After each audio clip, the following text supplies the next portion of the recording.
And we are thrilled to welcome Rabbi Shavit Artson, who holds the Abner and Rosalind Goldstein Dean's Chair of the Ziegler School of Rabbinic Studies, and is also Vice President of American Jewish University, and teaches courses in ancient and medieval Jewish philosophy, modern and contemporary Jewish theology, as well as homiletics.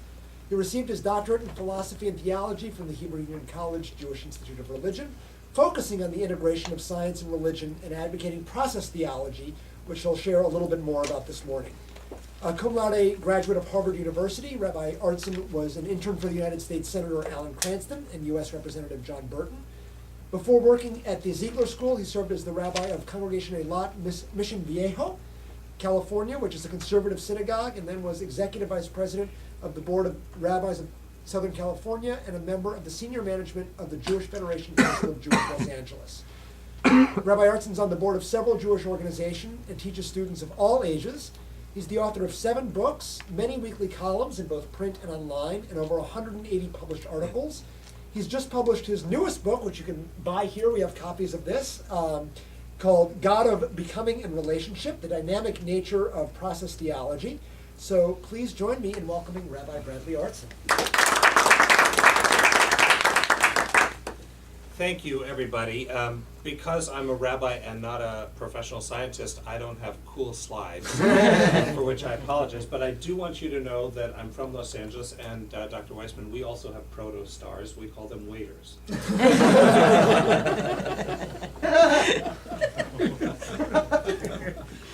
have them here in New York and Brooklyn. Proto-stars. So, what I want us to do, and there's a lot to pack into 15 minutes, is to... I didn't pack in 15 minutes. You know, but I'm not as famous. So I want to think about another approach to the question of integrating science and religion and why we should bother. And what you heard was a superb version of the Plato through Kant understanding of how to integrate the two. It's one that I have limitless admiration for. Really, Kant is in my pantheon of heroes, although I think it's a dead end, and I think that that approach is now one we need to transcend for our own survival's sake. So here's what I want to lay out. The idea that there are separate magisteria, that science answers these kinds of questions and religion answers those kinds of questions, is just not true.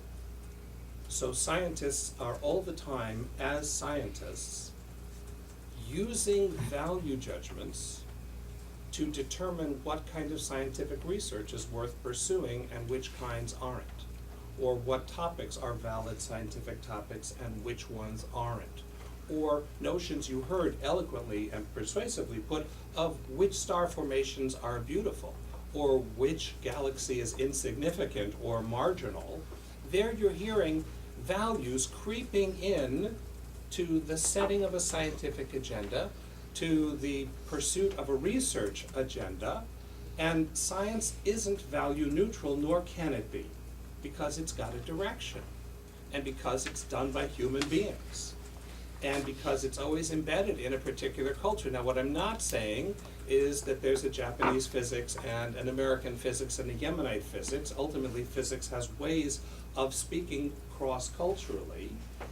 That is one of the strengths of science and one of its beauties. But it isn't and shouldn't be value neutral. It's always asking meaning questions, because that's part of what drives the fascination with science and what moves it forward.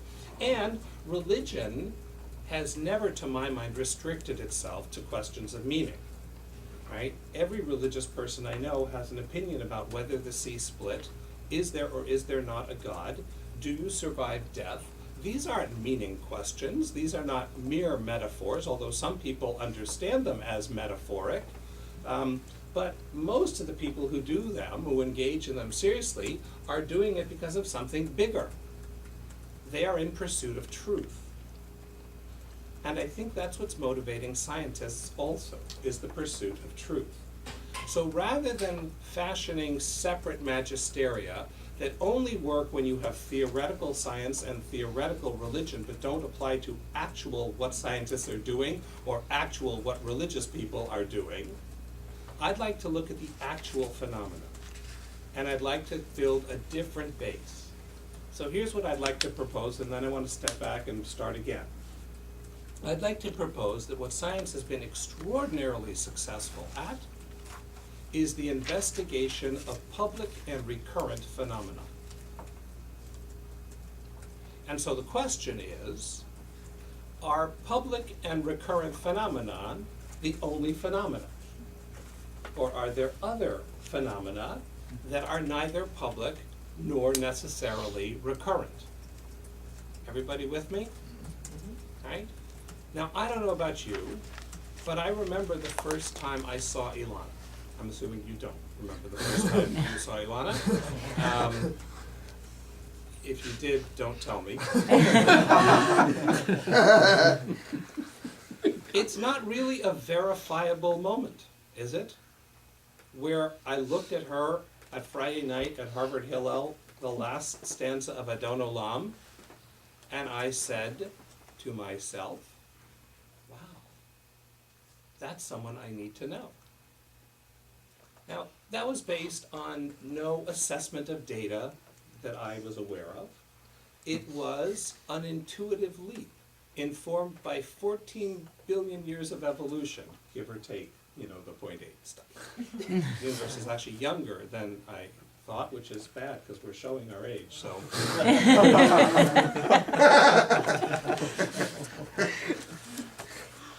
That's a sensitive subject. A cosmos that is showing its age.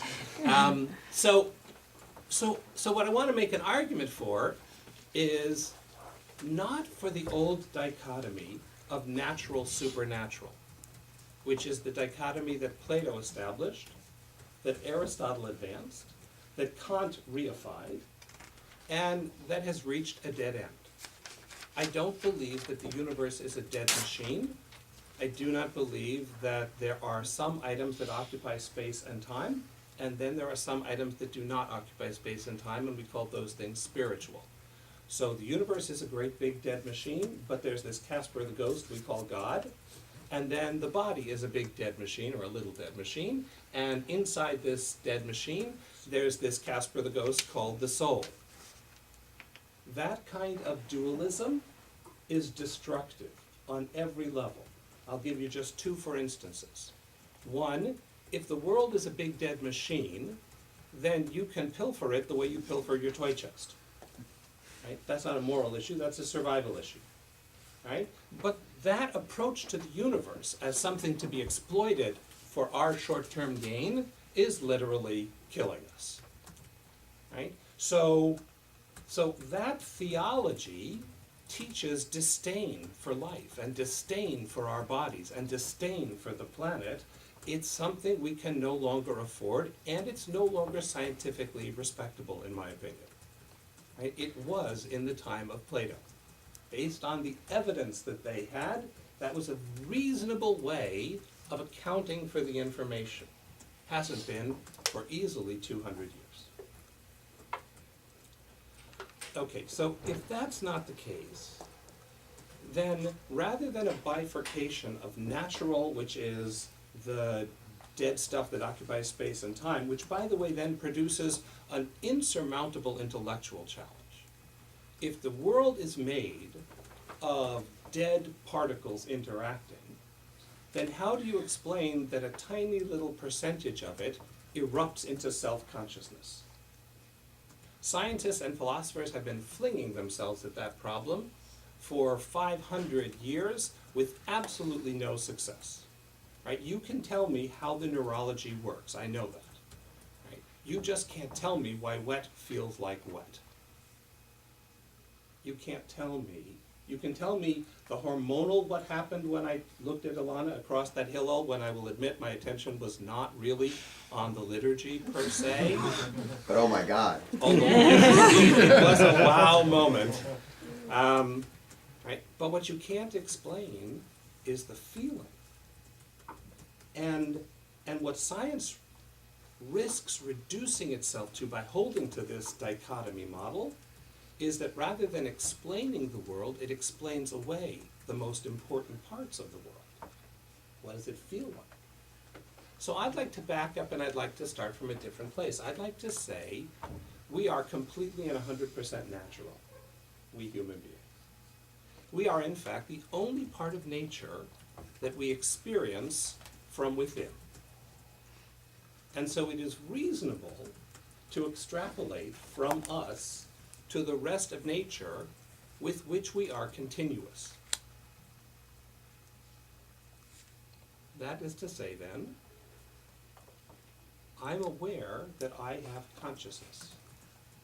I'm aware that I have self-determination. Even my physicist reductionist friends, and yes, I do have them, who believe that if you had sufficient data, you would be able to plot out the entire course of everything so that there's a predeterminism that shapes us and we have the illusion, because of our biology, of making choices. Even those people pick what school to send their kids to. Even those people choose what neighborhood to live in or which job offer to take. They act as though their choice matters. Here's what I want to tell you. When your ideology and your life diverge, go with life. So I want to start from the inside saying that I can't explain anything in my life unless I start with self-determination and consciousness. And so I'm going to address the problem of what used to be dead matter by saying there is no such thing. What there is a continuum of mindfulness. And that continuum of mindfulness has expanded within our lifetimes radically.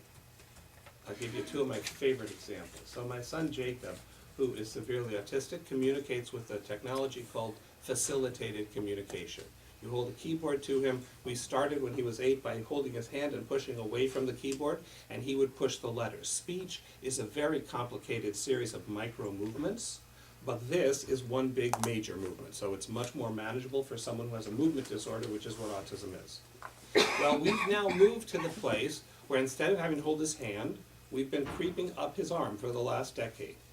And now we do his homework holding him here on the back of his upper arm or on the top of his shoulder.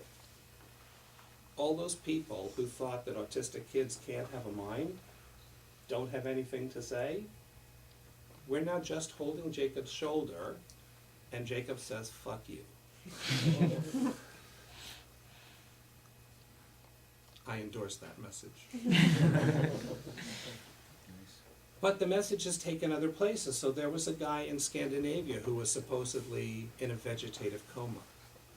And for 17 years he's been in bed not moving, while doctors have been telling his mother, there's no brain activity, you should pull the plug. And a nurse who was trained in facilitated communication put a board to his toe and said, "Can you hear this?" And his toe wiggled for a while. Can you imagine being trapped in the cocoon of your body, listening to your mother saying, "I'm not pulling the plug," and hearing all the experts say, "There's no one there," for 2 decades? My favorite experiment of all times.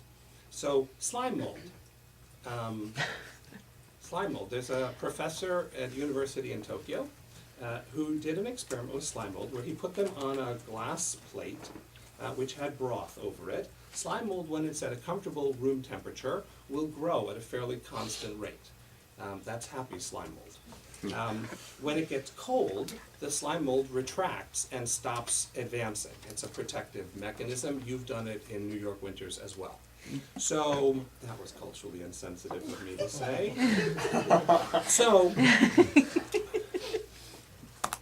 he did an experiment where every 30 minutes he turned the temperature to freezing and then turned it back up again. Right? For 29 minutes, the slime mold is happily expanding. Crank the temperature down, the slime mold stops. Turns it back up, it warms up, it starts moving again. 29 minutes later, turns it down, it stops. By the 5th cycle, at 28 minutes, the slime mold stopped advancing. So then he went a couple cycles, leaving the temperature on. By 3 cycles later, the slime mold just kept growing. Then 30 minutes later, he turned it freezing. The 29 minutes after that, the slime mold stopped. Now, were that a human being, you would call that anticipation. Patient. Don't Well blow my produced. line, thank you. Right. I was playing. I appreciate that. You would call that advanced planning. You would call that foresight. Right? They don't have a neurology. They not only don't have a brain, they don't have nerves. But there they are. They're doing it. So I would like to posit that there is mindfulness appropriate to every level of creation. And because I don't believe in a spirit-body dichotomy, what I want to say then is I don't believe in supernatural, I believe in super, natural apostrophe. I'm going to write that down.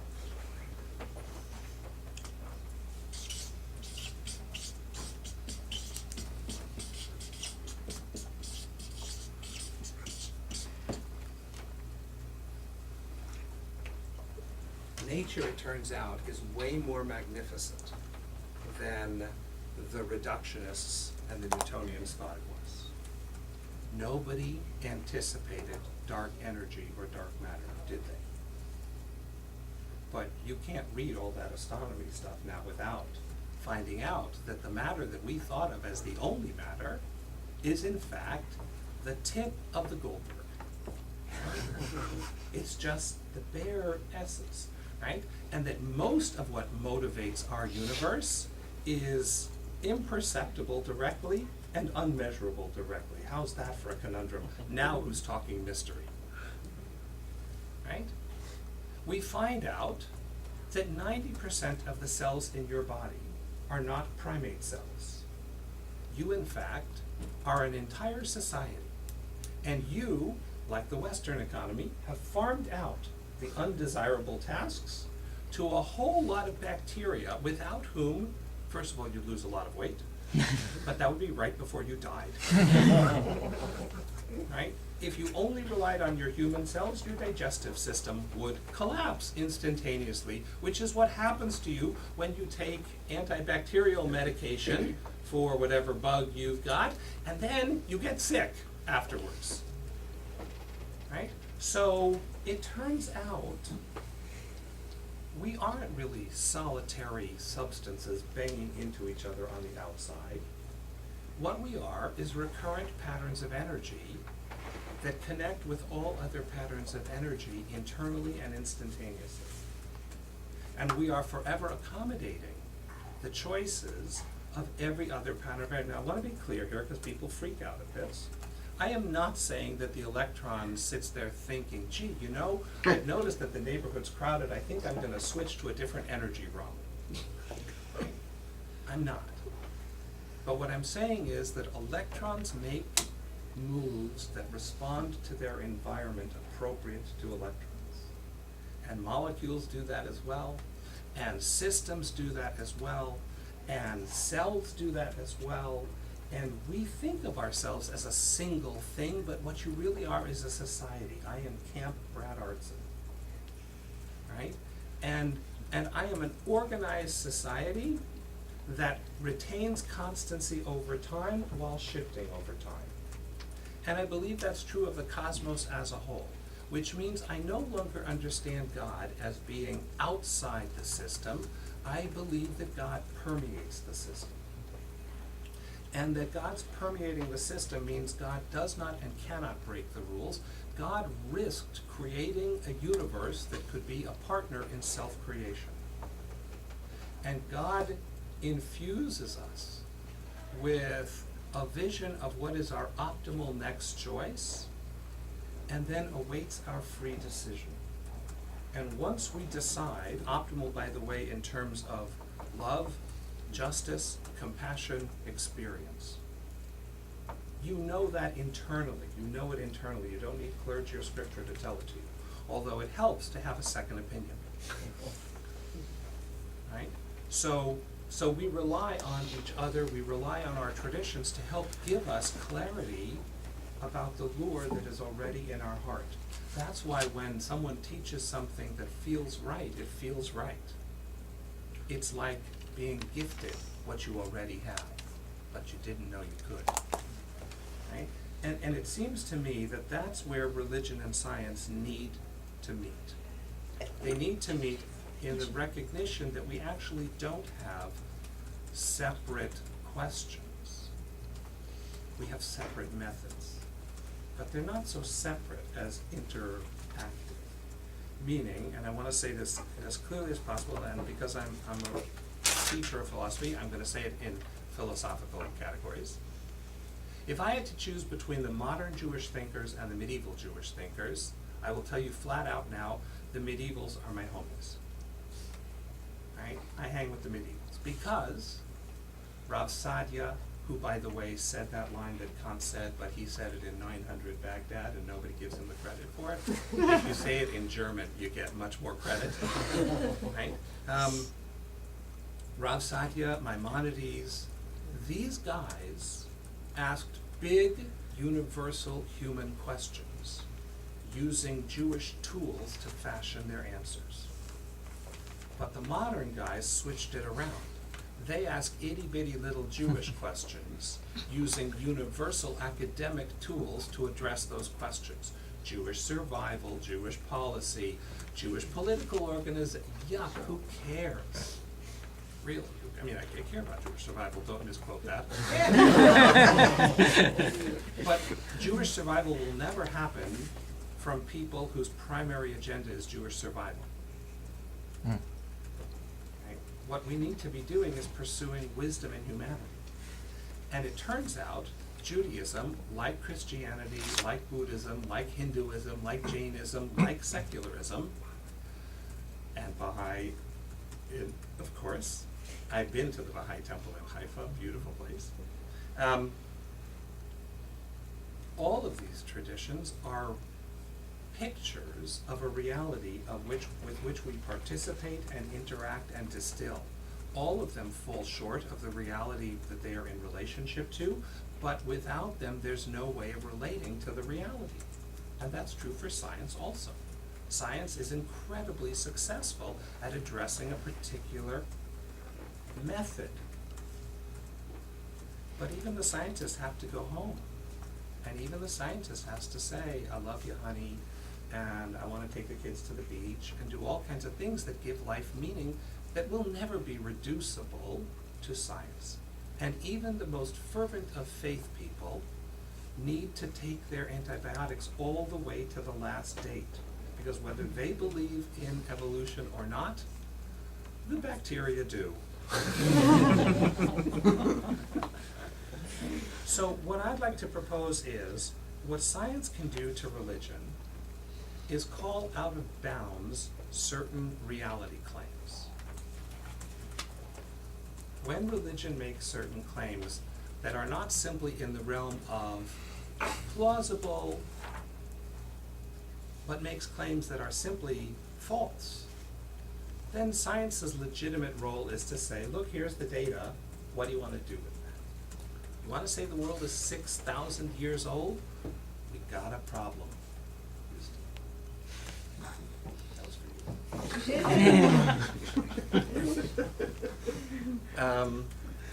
And Houston actually is a big problem, but that's right? But what religion can bring to science, what religions can bring to sciences,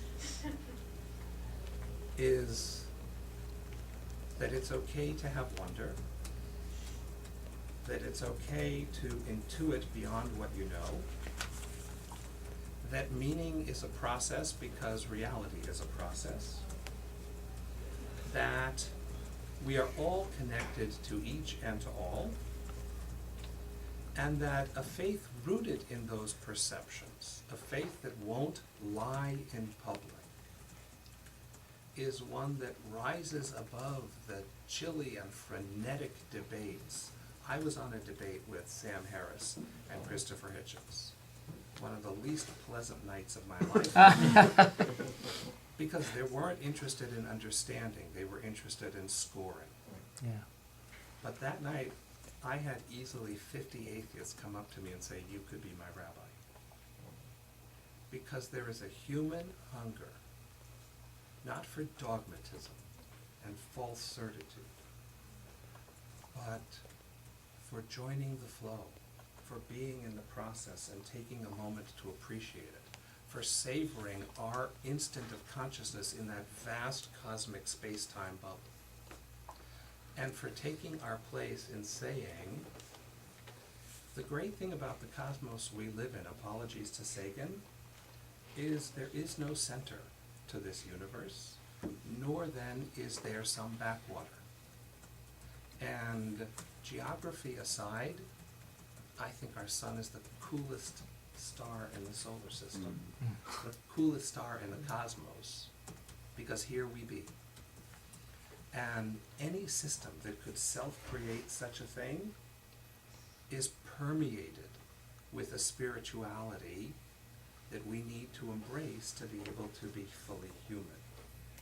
And we can't do it without science, and we can't do it without religion, and we can't do it with bad religion or brittle science. We need to grow up.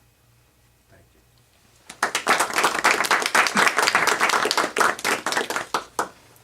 Thank you, Brad, and thank you, Jennifer. Truly